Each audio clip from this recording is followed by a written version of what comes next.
Welcome to Wicked Shizuku's Reviews, bringing you a southern perspective on books, movies, music, and much, much more.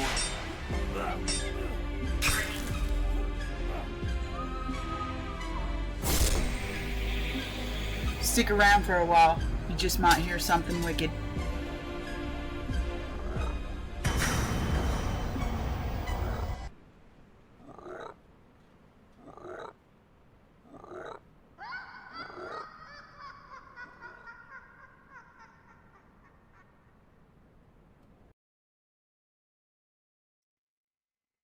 And hello again, and welcome back to Wicked Shizuku's Reviews Reads. So, this is episode 78, and I'm glad that you could join me. So, before anything, could you like, subscribe, and share if you've actually been watching, and help this channel grow some. Alright, so I will be continuing with the Aeneid. So, I hope you're ready for Book 7, Italy, the Outbreak of War. Here on our shores, a woman died, Caeta, nurse of Aeneas, and her name still guards her resting place with honor, if such glory is comforting to dust. Her funeral mound was raised and solemn rites performed. Aeneas, when the deep water quieted, set sail.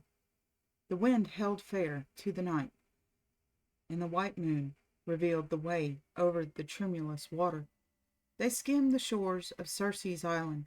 There the sun's rich daughter made the secret groves ring with continual singing, and the halls were bright with cedar burning through the night. And the strident shuttle ran across the weaving. Offshore they heard the angry growl of lions, trying to shake their shackles off and roaring in the late darkness. Bristling boars and bears coughing in cages, and the great wolves howling. All these were men whom cruel Circe's magic changed into animals, but Neptune kept the Trojans safely seaward, filled the sails, carried them safely past these anxious harbors. And now the sea is crimson under the dawn, Aurora glowing in her ruddy car, and the winds go down, and the air is very still. The slow oars struggle in the marble sea. As from the ship Aeneas sees a grove, and through its midst a pleasant river running, the Tiber, yellow sand and whirling eddy, down to the sea, around, above, and over. Fly the bright colored birds, the water haunters, charming the air with song. The order given, the Trojans turn their course to land. They enter the channel and the shade. Help me, Erato, to tell the story. Who were kings in Latium? What was the state of things when that strange army first made for shore? Dear goddess, help the poet. There is much to tell of the initial trouble, the grim development of war, the battles, the princes in their bravery, driven to death, Etruscan cohorts, all the land in the west, marshaled in armor. This is a greater mission, a greater work that moves me. King Latinius was an old man, long ruler over a country, blessed with the calm of peace. He was, they tell us, the son of Faunus. Marica was his mother, a nymph, Laurentian born, and Faunus's father was Picus, son of Saturn, the line's founder. Latinus had no sons. They had been taken by fate in their young manhood. An only daughter survived to keep the house alive, a girl ripe for a husband. She had many suitors, from Latium, from Ausonia. Most handsome, most blessed in ancestry, was the prince of Turnus. whom the queen mother favored, but the portents of high gods opposed. There was a laurel in the palace courtyard, tended through the years with sacred reverence, which King Latinus,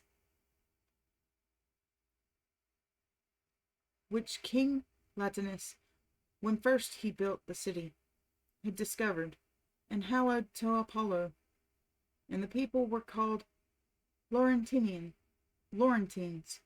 from its name, a marvel. So runs the story. Occurred here once a swarm of bees that came, loud humming through the clear air, to settle in the branches, a dense jumble, all through the leafy boughs. "We see a stranger," the prophet cried, "and a strange column coming on the same course, to the same destination. We see him lord it over the height of the city."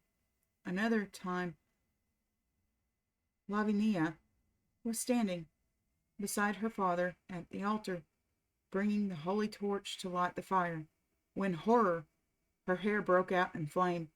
Sparks leaped and crackled from the diadem and coronal. Her progress was a shower of fire. As she moved through the palace, robbed with gray smoke and yellow light, a vision fearful and wonderful. She would be glorious, they said, in fame and fortune.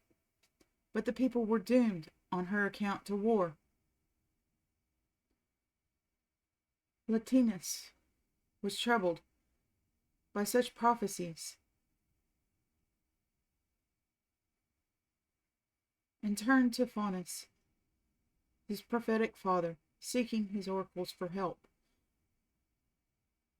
In Albanian, woodland and forest, where the holy fountain makes music, breathing vapor from the darkness, Italian men,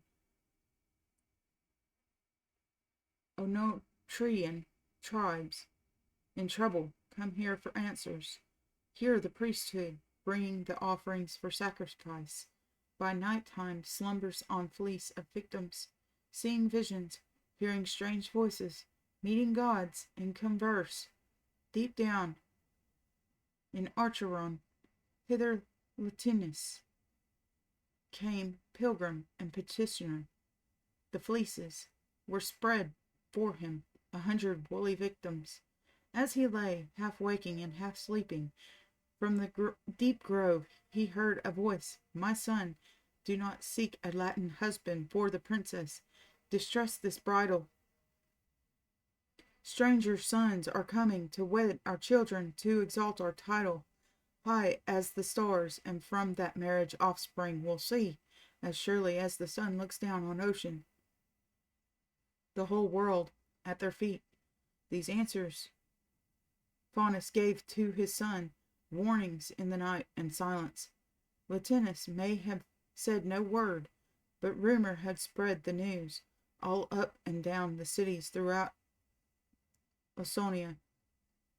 By the time the Trojans tied up their vessels at the grassy landing, Aeneas and the captains and Iülus sprawled in the shade.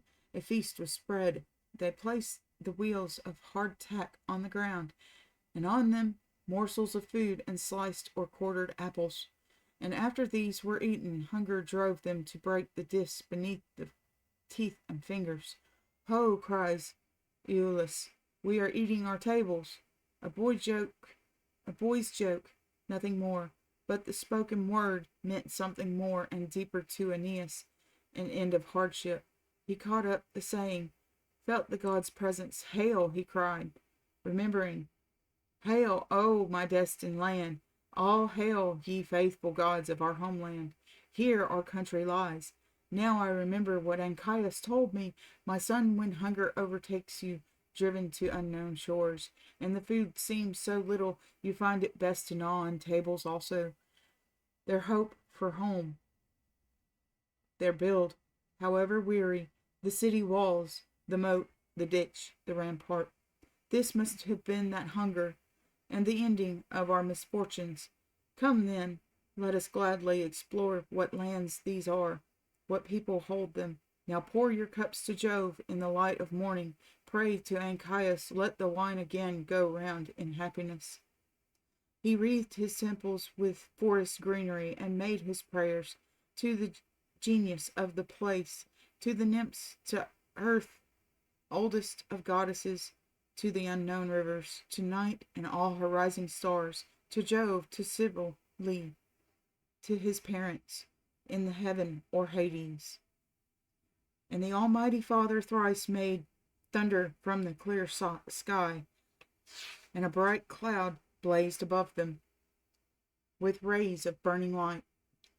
And a sudden rumor runs through the Trojan ranks that the day has come to build the city due them. Cheered by the omen, they hurry on the feast, set out the wine bowls, crown them with garlands. And on the next bright morning, as light streamed over the earth, they took the bearings for the city and land and coastline. Here they found Nemesis' fountain, here the river Tiber, here the brave Latins dwell, 100 envoys, picked men of every station. Aeneas orders to go to King Latinius's noble city. They must bear gifts, be crowned with leaves of olive, appear for peace. They hurry at his bidding. Aeneas himself marks where the walls shall rise. With a shallow trench, studies the site and circles the settlement like a camp, with a moat and rampart, and his ambassadors have made their journey. They were seeing now the Latin towers and rooftops, and on suburban plains young men in training, breaking their steeds to saddle or car, or drawing the bow or hurling darts, daring each other to fights and races. A courier at the gallop brought the king word that foreigners were coming, big men in strange attire. He bade them welcome and took his place high on the throne before them. That was a mighty palace rising high over the city, with 100 columns. Picus had ruled from here, and the place was holy, with sacred forest and revered tradition. Here kings received the scepter, here uplifted the bundled rods of power, here was their senate, their banquet hall, their temple, here the elders made sacrifice, faced the long line of tables, and here were statues of the ancient fathers, carved out of cedar, Italus, Sabinus, the planter of the vine, whose image guarded the curving sickle, and Saturn, and two-faced Janus, all standing in the hallways, and other kings from the very first beginning, and warriors wounded, fighting for homeland. On the door were hanging the consecrated arms, and there were chariots, trophies of battle, curving axes, helmets, and helmet plumes, bars wrenched from the gates, and javelins, and shields, and beaks of captured ships. Quirinus, the god, on earth the hero Romulus, was seated holding the sacred staff of office, wearing the augur's robe, and near him Picus, tamer of horses, whom that lovesick woman Circe, his wife, had struck with her golden wand, and changed by magic spells into a bird whose wings were of many colors. In this temple, Latinus from his father's throne gave summons, and the Trojans entered, and he made them greeting in courteous oration. Tell me, Trojans, we know. You see your city and race, your voyage across the oceans. Tell me your petition. What cause, what need, what brought you here? You have come over the blue-green waters of Ausonia. Were you off your course or driven by storm? Mischances on the high seas are not unknown to sailors. No matter, you have entered peaceful rivers. You rest in a good harbor. We bid you welcome. Do not avoid our friendship. We must tell you, we Latins come from Saturn. We are people whose sense of justice comes from our own nature and the custom of our God. No law, no bondage compels our decency. And I remember, though it was long ago, some story told us by older men, it seems, that Danis, an ancestor of yours, was born here, left here for towns of Phrygian Ida and Thracian Samos, or Samothrace, they call it now. He left here when he departed from his Tuscan dwelling called Corinthus, and now the golden palace of the starry skies receives him, throned in heaven, a god who multiplies their count of altars.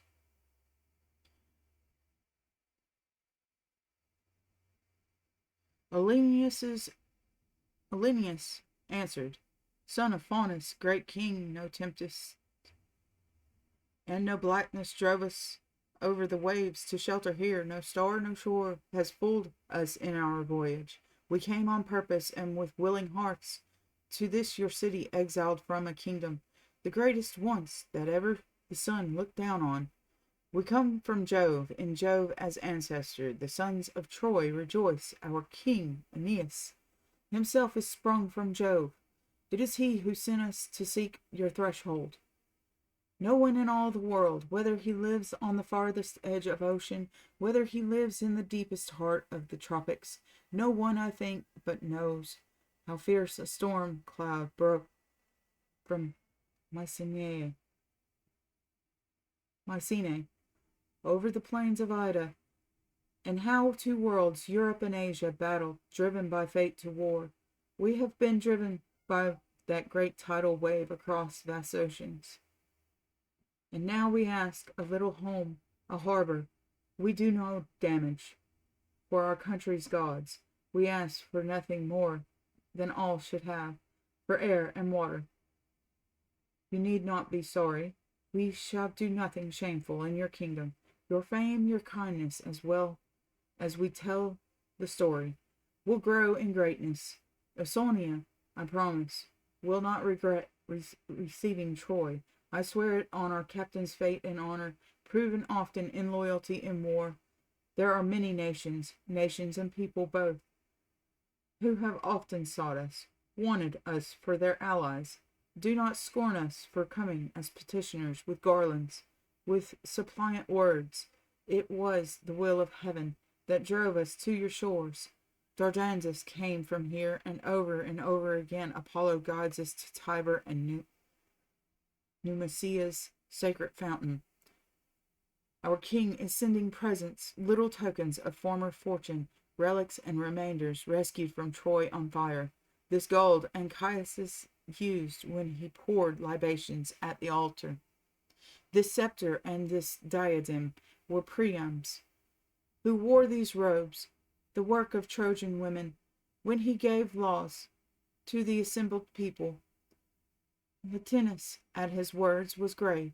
He held his gaze downcast, but his anxious eyes kept turning. It was not the crimson color, nor Priam's scepter, that moved him so. He was thinking of his daughter, her marriage, and the oracle of Faunus. This one might be the man, this stranger coming from far-off land, might be his son, a ruler called by the fates to share his power, to father illustrious children, masters of the world. He spoke in blindness. O bless, O gods, our project and your own augury. It will be given, O Trojan, as you ask. I do not scorn the gifts you bring, never, while I am ruling. Shall you be lacking fruitful land in plenty, and Troy's abundance shall be yours forever.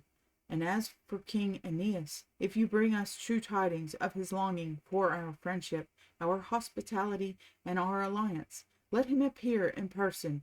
Let him never shrink from our friendly gaze. To King Latinus, it will be pact and covenant to meet him, to take him by the hand. Give him my answer. I have a daughter.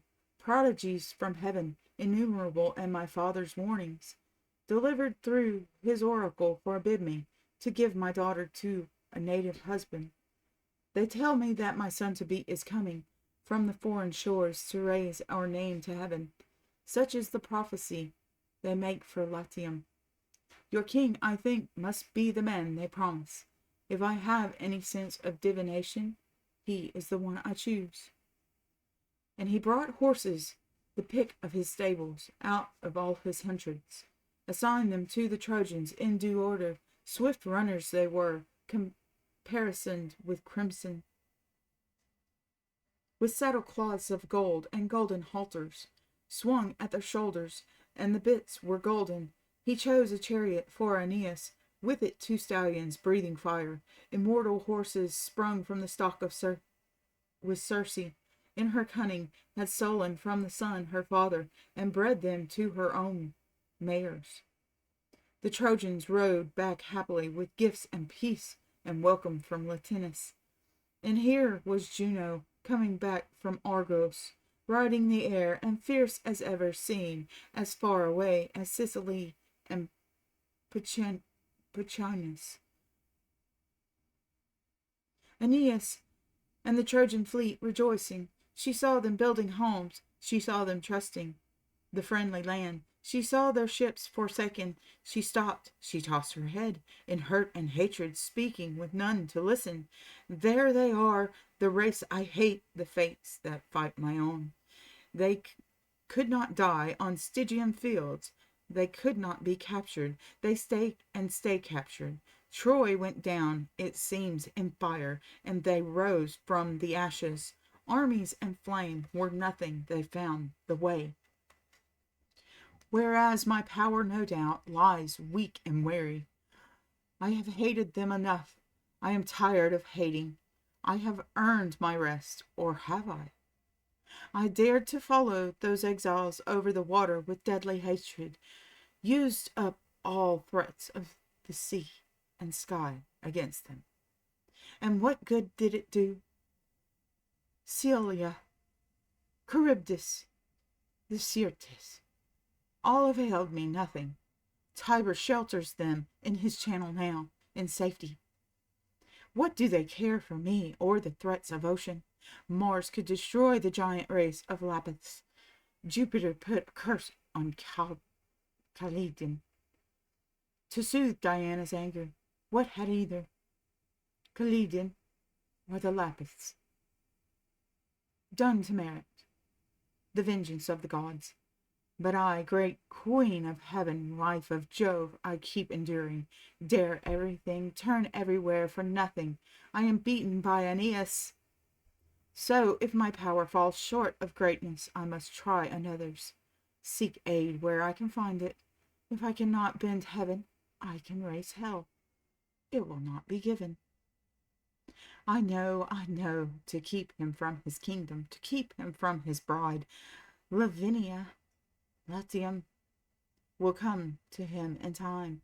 It is permitted to keep that time far off. It is permitted to strike their own people down. It will cost them something, their precious father and son. As for the bride, bloodshed will be her dowry, and Bellona, matron of honor, Hecuba, bore one firebrand, and Venus's issue shall be such another, a funeral torch for Troy reborn. She came earthward with that, and summoned in her anger one of the evil goddesses, Alecto, dweller in hell's dark shadows, sorrow bringer, lover of gloom and war and plot and hatred. Even her father hates her, even her sisters. She takes so many forms, such savage guises, her hair a black and tangled nest of serpents, and Juno whets the knife's edge of her passion. Daughter of night, grant me a boon, a service to keep my pride and honor undefeated. Stop it, this Trojan swindle of Latinus. With marriages, this ravage of his kingdom. You have the power when brothers love each other. You know the way to arm them, set them fighting. You can turn houses upside down with malice, bring under one roof the lash, the funeral torches, You have 1,000 names of evil doing, 1,000 ways and means. Invent, imagine, contrive, break up the peace, sow seeds of warfare. Let arms be what they want. In the same moment, let arms be what they seize. Therewith Alecto, infected with her Gorgon poison, travelled to Latium, and the palace where the Queen Amata brooded, womanly resentment burning within her heart for Turnus's marriage, and fuel on fire the coming of the Trojans. From her own dark hair Alecto pulled one serpent meant for the queen, her intimate heart, her bosom, corruption, evil frenzy for the household. Between the robe and the smooth breasts the serpent went gliding deep, unseen, unfelt. The woman received the viperous menace. The snake grew larger, became a collar of gold, became a ribbon, wound through the hair, entwining, sliding smoothly over the limbs.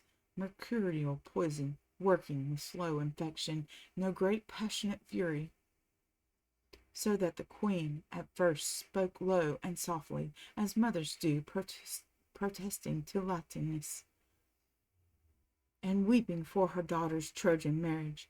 Must she be given, my lord, to Trojan exiles? Have you no pity for her, for yourself, no pity for a mother? He will desert us, this faithless pirate, with our child as booty. At the first turn of the wind, that was the way, remember? The Phrygian shepherd came to Sparta, and went away with Leda's daughter, Helen. A solemn pledge. Does that amount to nothing? You loved your people once. You were bound to Turnus. Our son must be a stranger. Faunus says so. If Faunus speaks, so be it. I remind you, all lands not ours are foreign, and Prince Turnus, by the letter of the oracle, an alien. Trace back his ancestry. Chrysis' daughter founded his line, and what could be more foreign than the heart of Greece? Mycenae. But she found her words were vain. Latinus had decided. She saw she could not move him, and the poison by now had taken hold. A wild excitement coursing the veins. Her bones were turned to water. Poor queen, there was no limit to her raging, streeling one end of the city to another. You know how schoolboys, when a top is spinning, snap at it with a whiplash in a circle around an empty court, and keep it going, wondering at the way it keeps on whirling, driving by blows in this or that direction. So, through the mists of cities and proud people, Amata drives, if striven, madness and guilt upon her. She flies to the mountains. She tries to hide her daughter deep in the woods, acts like a drunken woman, cries over and over, "This girl is meant for Bacchus, and not for any Trojans. Only Bacchus is worthy of her. She honors him in dancing, carries his wand, and keeps for him the sacred lock of her hair." And rumor flying over excites the other wives to leave their houses. They come with maddened hearts, with their hair flying, their necks bare to the winds. They shriek to the skies, brandish the vine-bound spears, are dressed as tigers, circle and wheel around their queen, whose frenzy tosses the burning pine brand high in gesture, to suit the marriage hymn. O Latin mothers, listen wherever you are, if any care for poor Amata moves you, or any sense of any mother's rights, come join the revels, loosen the hair, exult. Alecto drives her to the dens of the beasts. Her eyes are stained and bloodshot, rolled upward to the white. So thought Alecto. That should suffice. The palace of Latinus, and all the king intended in confusion. She flew on dusky wings, a gloomy goddess, to the bold Rutulian's walls. That city, founded, men say, by Danae, an Asssyrian. Etruscan settlers, a place once called Ardea, and it keeps its ancient name. Its glory has departed, and here in his high palace Turnus slumbered. In the dead of night Alecto changed her features, her limbs transformed, her glowering, her grimness, to an old woman's wrinkles, bound a ribbon around grey hair, worked in a wreath of olive, and she was Calliope, then an aged priestess of Juno's temple, and so she came to Turnus. Turnus, can this be borne? So many labors wasted, the kingdom given to the Trojans? The king denies you all, the bride, the dowry, bought with your blood. His heir must be a stranger. They mock you. Never mind. Go forth, protect them, save them from dangers. See what thanks they give you. Lay low to the Tuscan ranks. Hold over the Latins the shields of peace. I tell you, Juno told me, and you so calmly slumbering all through it. Rise up, be doing something, and be happy to see the young men armed, and get them going out of the gates. There are ships to burn, and captains to set on fire. The mighty gods command it. Let King Latinus know it. Let him reckon with Turnus in arms, unless he keeps his promise. But Turnus, smiling at her, answered, Mother, you tell me nothing new. I know a fleet has come to Tiber's waters. Do not scare me with fears imagined. Juno, I am certain, has not forgotten me. Your age, old woman, worn down, truth-weary, harries you with worries, makes you ridiculous, a busybody, nervous for nothing in the wars of kings. Back to the temple, mind your proper business. Leave war and peace where they belong, with warriors. Alecto blazed with anger. Turnus, speaking, was suddenly afraid. So wild her features, so fierce her flaming eyes, the snakes of the fury, hissing disaster. She shoved him back. He falters, tries to say more. She plies her whip. She doubles the rising serpents, and her wild mouth cries. See me for what I am, worn down, truth-weary, nervous for nothing in the wars of kings. See what I am, see where I come from, bringing war, and death from the grim sister's home.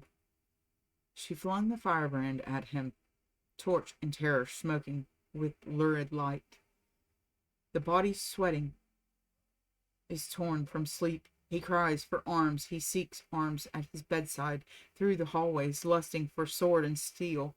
War's wicked frenzy mounting to rampage rage.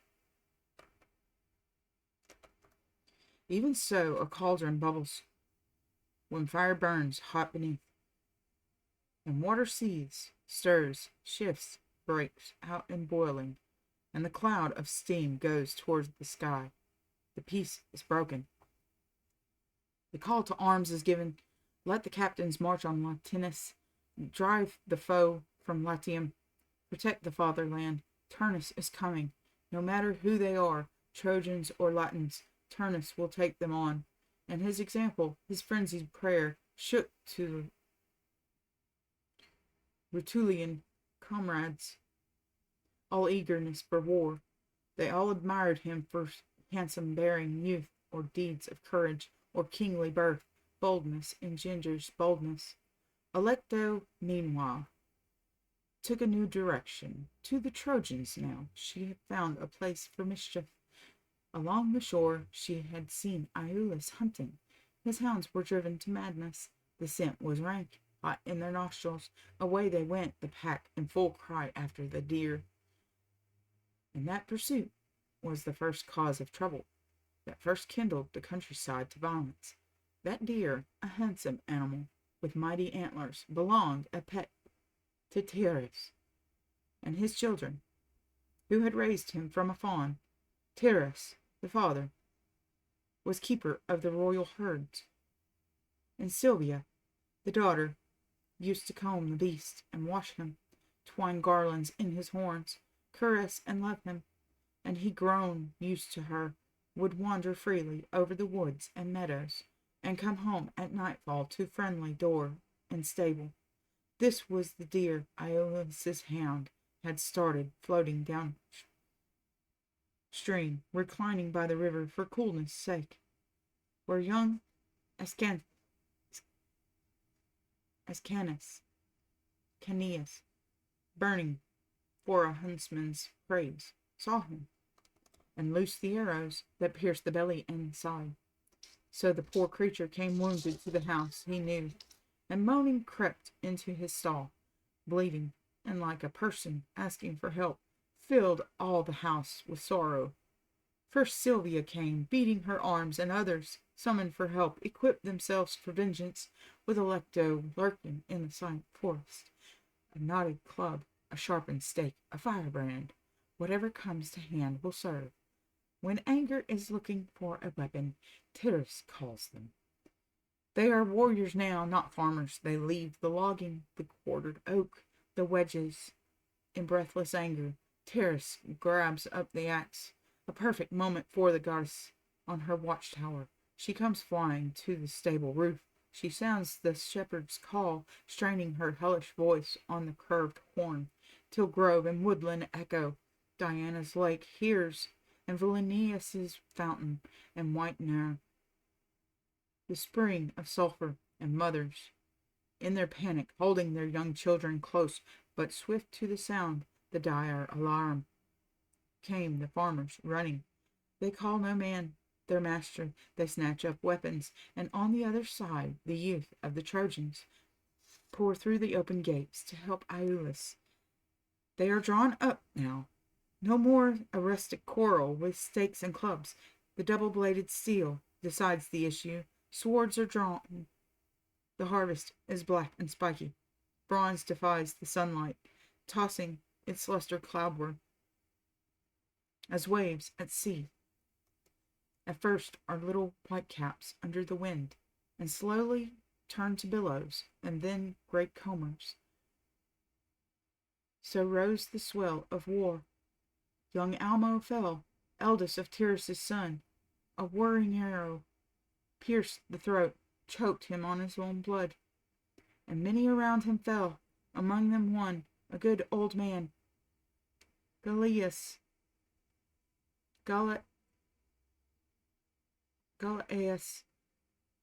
who had come forward to plead for peace, and died. He was most just of all Ausonia's men, and wealthy, counting 5 flocks of sheep and cattle. 100 plows furrowed his acres. So they fought together, and neither won. Alecto had kept her promise. She had soaked the war in blood, and she had made beginning of death in battle. She left the western land. She soared to Juno in heaven, proud of her triumph. There it is for perfect. War created from disagreement. Tell them to join in friendship. Let them make treaties. Now my hand has spattered the Trojans with Ausonian blood, and still I can do more if you desire it. Cities nearby I can play with war with rumors. Burn them with wild desire for battle. Bring in allies from everywhere. I will sow the land with armies. But Juno answered, that is plenty, thank you. They cannot stop it now. Man battles man. Fresh blood is on the arms that chance first gave. Now let them stage that bridal feast, that wedding, Venus's distinguished son and king of Tennis. Olympus's ruler would be most unwilling to let you roam thus freely in the heavens. Be gone from here. Whatever more is needed, I will attend to. So spoke Saturn's daughter, and the serpents hissed as the Fury raised her wings, flew up, swooped down to hell. Under high hills in Italy's heart, there lies a vale. Absanctus, well known in many lands. Dark forests hide it on every side, and its very center. A roaring torrent over the rocks goes bawling, and there is a cavern here, a breathing hole for terrible deaths, and a gorge where Acreon river opens the deadly jaws. And here Alecto sank out of sight, relieving earth and heaven. And Juno gave the war the final touches. The shepherds came to the city from the battle, bearing young Almo slain on and old Galeas's his peaceful face defiled. They cry to the gods, they call to King Latinus. Turnus is there, as they cry murder, fuel to their fire, making their terror double. The kingdom falls to men of Troy, he shouts. Our blood is tainted. I am degraded here. And the Latin mothers trooping the pathless woods. And Bacchic orgies. Amata's cause being their cause. Assemble from every side. It is Mars for whom they clamor, not Bacchus any more. And all the people against the omens, against the will of the gods, cry out for wicked war. They fight each other almost to siege and storm Latinus's palace. He is a rock in the sea. He stands like a sea rock. When a crash of water comes, and it is steadfast against the howl of the waves, and the roar is useless, and the seaweed flung at the side goes dripping back. But even so, Latinus could not conquer their blind determination. Things were going as Juno willed. He invoked the empty air. He invoked the gods in vain. Alas, we are broken. We are broken by fate. We are swept away by storm. You will pay for this. You will pay for it with bloodshed. Oh, my poor people. And punishment is waiting. Turnus, for you. You will find it very bitter. And then you will pray. And it will be too late. My rest is won. My voyage almost over. I lose a happy death. And said no more. Shut himself in his palace and relinquished the reins of power. There was a Latin custom cherished thereafter by Alban cities, as now by Rome, great empress, when they roused the god of war to battle against the Gitans, Arabians, Hyrcanians. No matter whether they march on India or strive to win back captured standards from the Parthians, the custom holds. There are twin gates of Mars, held in both awe and reverence. They are fastened by bolts of bronze, 100 by the eternal solidity of iron, and their guardian is Janus.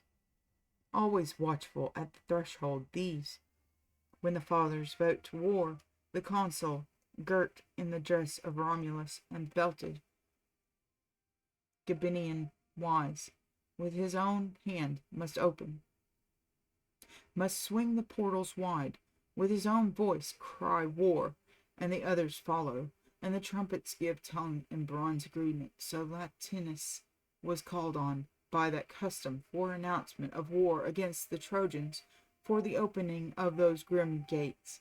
But he refused to touch them, fled from the task he loathed, hid in the darkness, and Juno, coming from heaven, shoved them open with her own hand.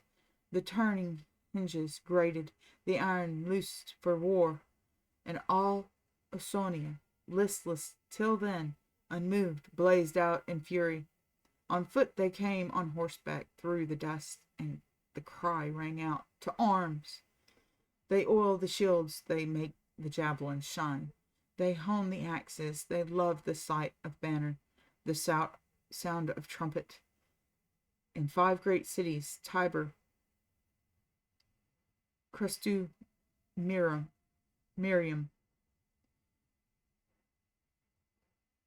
Antemnae,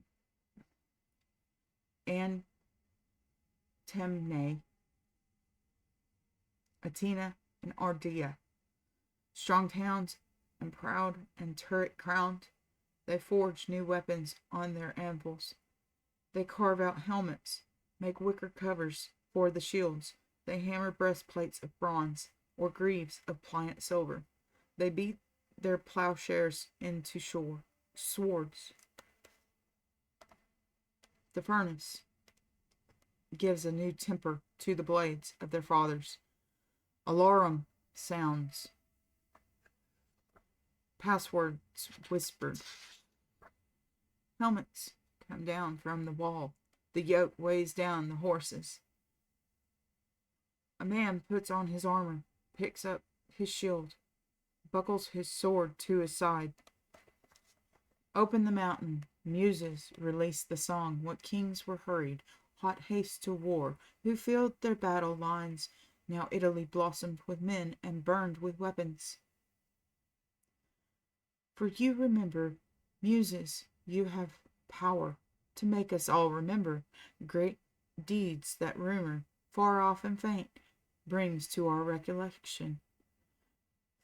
First from the Tuscan shore came fierce Mezentius, arming his columns, the man who scorned the gods. Beside him, handsomer than any other, save only Turnus, stood his son,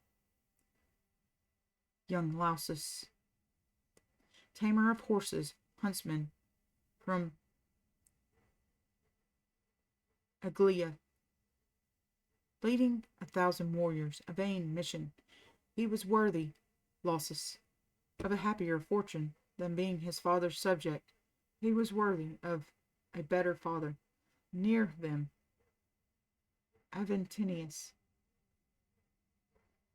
paraded over the field of his horses, victors in many a fight, his chariots crowned with palm leaves, his shield portrayed 100 snakes, and the Hydra serpent surrounded him,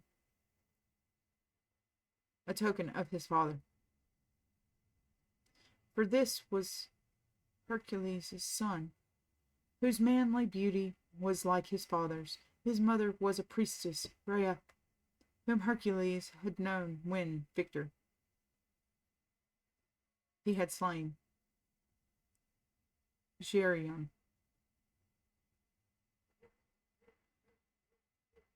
Reached Laurentian country and bathed Iberian cattle in the Tiber. His birthplace was the forest on the hillside that men call Aventine. His birth was secret. His men go into battle with pikes and javelins, fight with the tapering saber and a cautious Sibelline type of dart. And Aventinus strode out on foot, the skin of a lion swinging across his shoulders. The bristling mane was shaggy, and the head rose above it like a helmet. With the white teeth bared and snarling, so he entered the royal halls, and everything about him gave sign of Hercules. Next came 2 brothers, twins, from the town of Tiber, named Catilius and Chorus. Through the throng of spears they entered, as centaurs born from clouds come down the mountains, crashing through wood and thicket in their onrush. There was Colus, the founder of Perneste, a king who, legend says, was born to Vulcan in the country that raised cattle, found unattended beside a campfire. His men were country fellows from every here and there, from steep Perneste, from Juno's Gabian fields, from the cold river, the Anio, Anagnia, Amacinus, Hernician rocks, and dewy stream and meadow. Some of them had no arms, no shields, no chariots, their weapons, for the most part, being slingshots and bullets of dull lead. But some of them carried a couple of darts apiece, and for their headgear wore tawny wolfskins. They kept their left foot bare. They wore a rawhide shin guard on the other. And there was Messapus, a son of Neptune, a tamer of horses, a man whom none in battle could hurt with fire or sword. His people came to war from years and years of peaceful living.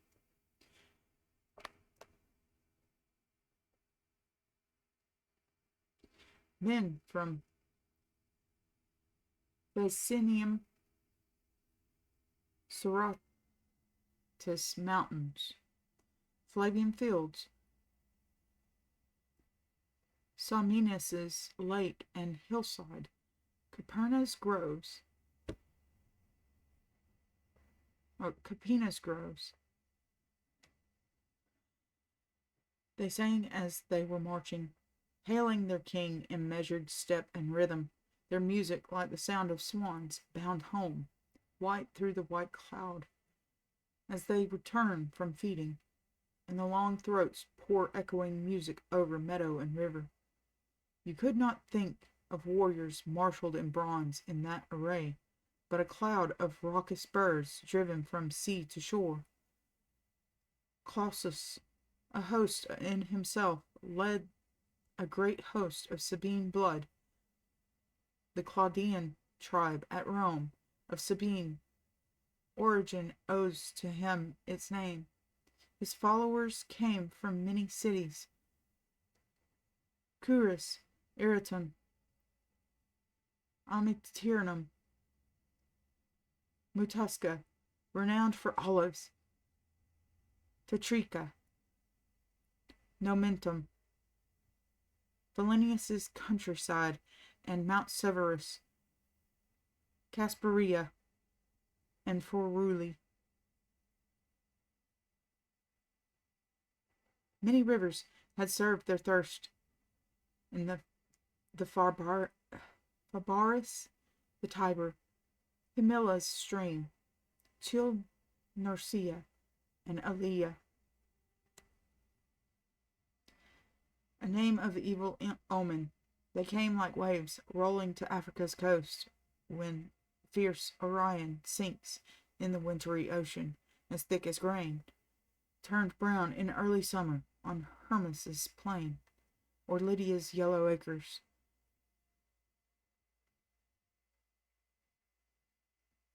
The earth trembles under their feet, the shields clang on their shoulders, and there was Agamemnon's son, Halasus, a hater of the Trojan name, for Turnus. He yoked his steeds. He brought 1,000 peoples, men who hoe Massic vineyards, men from hills, men from the plains, men from Volturnus's river, men from the town of Calais, Oscan people, Saticulan hosts. Their weapon is the javelin, wound with the whiplash. An old-fashioned shield covers their left. For work close in, they carry sharp-bladed scimitars.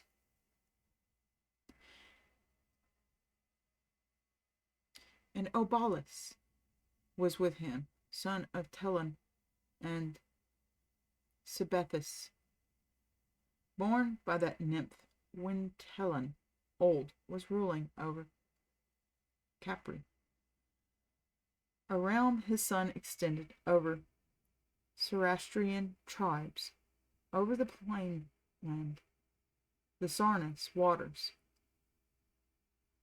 Batulum, Salimna, Ruffier, were all his towns, and high Abella, rich in its apple trees.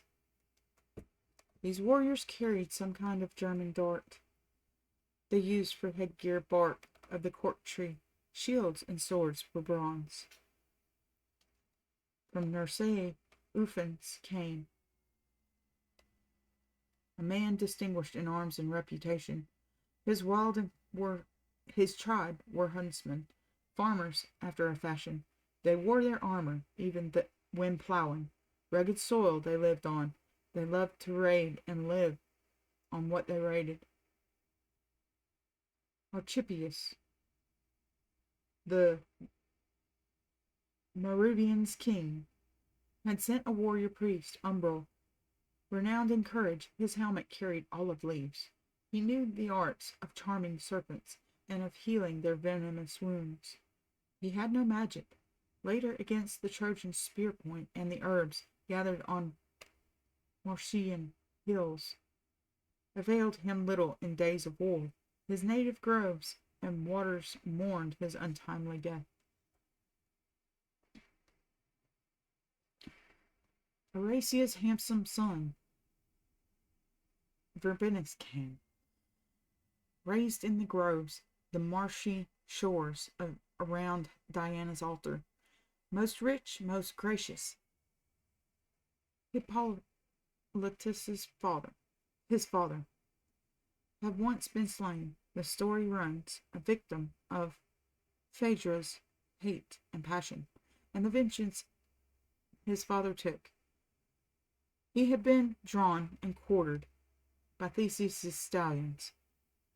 But Apollo's magic, Diana's love, had given him life again, under the stars and the fair light of heaven. And Jupiter, angry that any mortal should rise from the shadow of life, struck down his healer, Apollo's son, with a fearful blast of thunder.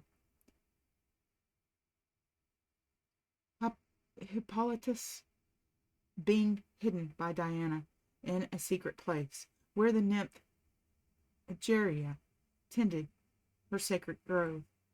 There he lived out alone in the Italian woods the days of his life with no renown. He took another name, Virbius, meaning twice a man. No horses ever came near that grove, that holy temple, seeing that horses on an earlier shore had overturned his chariot in panic and been his death, driven to panic terror by monsters from the ocean. But his son, Virbius the younger, had no fear of horses, driving and riding to war. Among the foremost, taller than any by a head, was Turnus, gripping the sword. His helmet, triple-crested, had a chimera on it, breathing fire from gaping jaws. And the bloodier the battle, the hotter the fight, the redder that reflection on his shield in gold, the story of Io. The heifer, once a girl, you could see her guardian, Argus, the 100-eyed, and her poor father, the river god with streaming urn, Inachus, and a cloud of warriors on foot behind him, columns with shields, the Argives, the Auruncans, Rutulians, old Sicanians, Labetians with colored shields, Sicranians, men from Tiber, plowmen of Circe's ridge, soldiers from Anxor, sons of Verona, that land of greenness, where Satura's marsh lies dark. The cold river runs seaward through the valley.